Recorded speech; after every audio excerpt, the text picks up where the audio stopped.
just tell you a little bit about us, what problem we're trying to solve, and also 2 of our programs, just to give you a sense of what we do, and then talk about what we need. If you look, I mean, Anita believed that women should be at the table creating technology. That's what she was about. And that is our vision, that all this technology that is created is changing our life and will impact us in the next 50 years. We need to have women involved in creating that. We connect, we inspire, and we guide women. We have actually 2 very important audiences, but we also work with organizations, providing them perspective and also guidance. And so if you think about it, women, you've got to understand that a lot of the women we work with are one of just few women working in technology, so they feel very isolated. And the chance to come together with other women is a life-changing experience. And I'll tell you a little bit more about that. Companies, they want to know, I mean, they're really grappling. They have a huge workforce shortage, and they want to have more people, and they particularly want to have women. So just our business model is that we work a lot with companies. This just gives you a sense of the companies that we work with. We actually have almost 300 companies at Grace Hopper coming there to recruit. But these are the partner companies. These are companies that want to have more women in their workforce. And so they make a commitment to us in the same way that we make a commitment to them. And you notice that although we started out in hardcore technology, increasingly you see companies from all walks of life. Best Buy. All kinds of people who are not really technology companies. And you'll see a little bit more about that in a minute. A few years ago, I went to a company that you all know about, and the head of the development said, we have a meritocracy, we just need more women. And I happen to know that the women in his company did not feel like it was a meritocracy. The men did. And this Silicon Valley, the meritocracy, there is a real myth that everything is based on merit. And breaking through that myth is tough. And it really requires a lot of mind shift. And that's a lot of what we are looking at.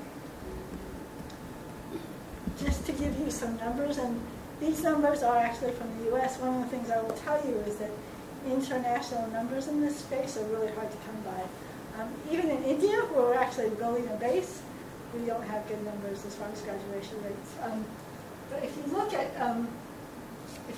at the women that are getting STEM, science, technology, engineering, and math, the vast majority of them are not in the areas where the jobs are. So the jobs are in computing and in engineering.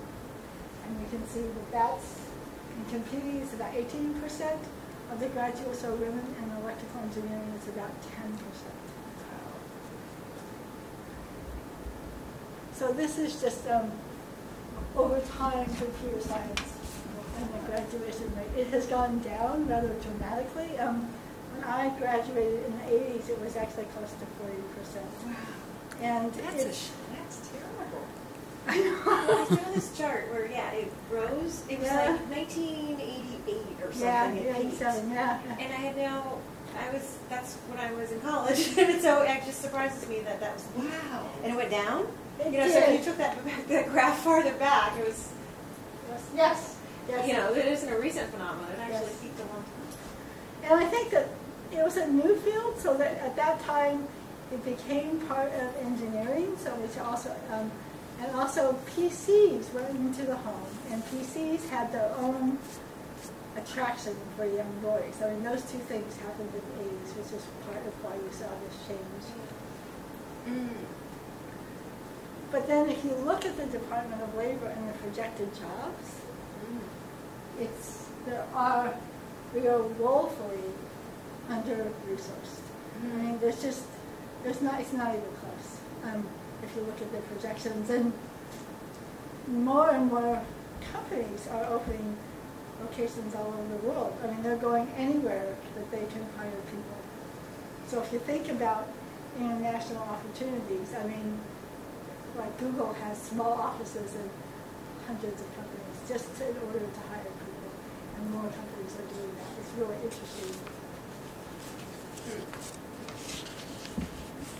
The thing is that in my world, people talk a lot about the pipeline and attracting more women into computer science and engineering, but this is not a surprise to any of you. Women leave at twice the rate of men. They don't stay in. And that's why it's so important to work with organizations, because until you actually keep women working in technology, you are not going to be able to have them at the table creating technology. So, and why they leave, I mean, this is not a surprise to you, but what I hear from lots of people is that it's a mother thing, which I don't think is true. There are women that work in many businesses and stay. It's the environment. They feel like they don't belong time after time. They don't feel like they can't balance all the different parts of their life, but they also ultimately just feel like this is not where I belong. Claire C., who's the CEO of Hearsay, she's up in San Francisco.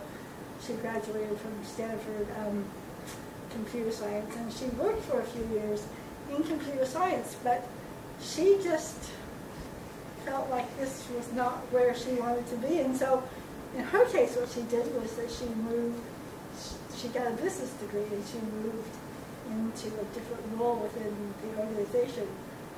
Many women don't take that out. They actually just they stay home. But it's just sense that this is not where I fit. And then lastly, you see that the number of women goes down as you get further up. And I'll talk a little bit more about that in terms of some of our findings with our top company, because the ones that have more women in the executive suite attract more women. I mean, where's the place? So I'm going to talk about two things. I mean, this is what we offer overall. The Grace Hopper Celebration, which is our best known program, it's grown significantly. It's scaled in a really positive way, and it's having cultural influence really throughout the world. And then the Top Company Award, which is something new. It's a data platform that allows companies to see how they're doing. And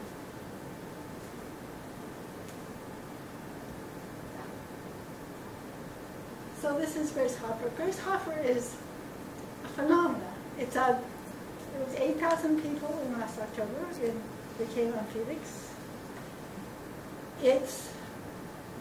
The reason that it has grown so large is that both companies and academic institutions see this positive impact that it has on their women. So academic institutions that don't have enough women in their school will bring a lot of them to Hopper because they have demonstrated evidence that it helps them to stay. Companies bring women as a reward, as a way of retention tool. Now I have some numbers, so that might help. At the last Grace Hopper conference, we had almost 8,000 people from 800 organizations, 65 countries. And we have a huge scholarship program for the students, but we also increasingly do have scholarships for international participants. We have some change agent scholars that come from around the world, but it is very common right now for leaders from many different countries to come and then to take back some of the ideas to their country. So for example, we've had a lot of people from Kenya come on a very regular basis. There's a huge technology industry in Kenya. I mean, what really makes sense is to find countries where there is a technology industry. There are women in technology. You have to have those, and a desire to make a difference.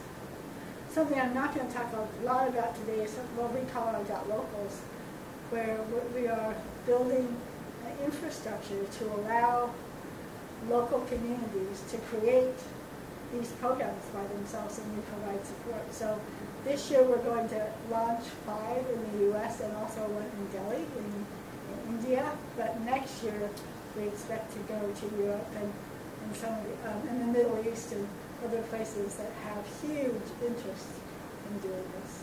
So that's one of the things that I'm most excited about. Yes. Just to give you a sense of Grace Hopper over time, Nancy. So that's the scale. And if you look at who attends, we had almost 3,000 students. We had, yes, it's a lot of students. We had 5,000 industry women, and Google's bringing 500 women. Wow. This year. And it's also a convening of the community. So there's a lot of organizations that work in this space that will also have a presence at Hopper. So for example, Linda mentioned NC WIC,